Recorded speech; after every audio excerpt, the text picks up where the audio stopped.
সম্পূর্ণভাবে রাজনৈতিক বন্যা বলা যায়। ভারতের থেকে আসলে পাকিস্তানকে আমাদের বন্ধু বলে মনে হচ্ছে। প্রেসিডেন্ট তিনি বর্তমানে ইন্ডিয়াতে অবস্থান করছে, আটকে রেখেছে।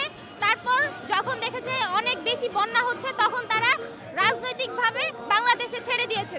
এই দেশ সংস্কার কাজ চলছে প্রত্যেক জায়গায়, প্রত্যেক জেলায়, প্রত্যেক প্রতিষ্ঠানে স্টুডেন্টরা তারা সংস্কারের কাজে নেমেছে। তো বর্তমানে যে বন্যার পরিস্থিতি, এইখানে আমাদের শিক্ষার্থীরা প্রতিনিয়ত কাজ করে যাচ্ছে। শুধু ঢাকা ভার্সিটি বা ইউনিভার্সিটি, অন্যান্য ইউনিভার্সিটি এসব কোনো কিছুই না, স্কুল কলেজ, ইভেন আমরাও কলেজের স্টুডেন্ট। আমরা এবার এইচএসসি আটকে গেছি, তো আমরা নিজেরাও নেমেছি, আমরা পোশাক আশাক দিয়ে গিয়েছি। তো এটা শুধু এক জায়গায় সীমাবদ্ধ না, এটা পুরো বাংলাদেশের সব জায়গায় ছড়িয়ে গেছে। সম্পূর্ণভাবে রাজনৈতিক বন্যা বলা যায়, কারণ এটা মানে তারা ফার্স্টে পানিটা আটকে রেখেছিল। তারা প্রথমেই যখন অতিবৃষ্টি অনাবৃষ্টি শুরু হয় তখন তারা চাইলেই পারতো বৃষ্টির পানিটা তখনই ছেড়ে দিতে, কিন্তু ওইটা ডিরেক্ট সাগরে চলে যেতে পারতো, কিন্তু তারা ফার্স্টে সেটা ছাড়েনি। তারা প্রথমে পানিটা বাঁধে আটকে রেখেছে।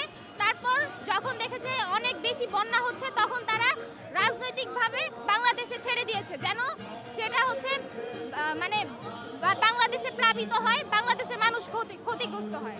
হ্যাঁ, এটা যেহেতু আমরা জানি আমাদের এক্স প্রেসিডেন্ট তিনি বর্তমানে ইন্ডিয়াতে অবস্থান করছেন, তো সেই হিসেবে এটা বলা যায় যে এটা তাদের কোনো পরিকল্পিত প্ল্যান হতে পারে যে বাংলাদেশে তারা কোনো ক্ষতি করতে পারে কিনা, বা যে তারা ওই দেশ থেকে বাংলাদেশে কোনোভাবে মানে আমাদের এক্স প্রেসিডেন্টকে হেল্প করতে পারে কিনা, এটাও হতে পারে।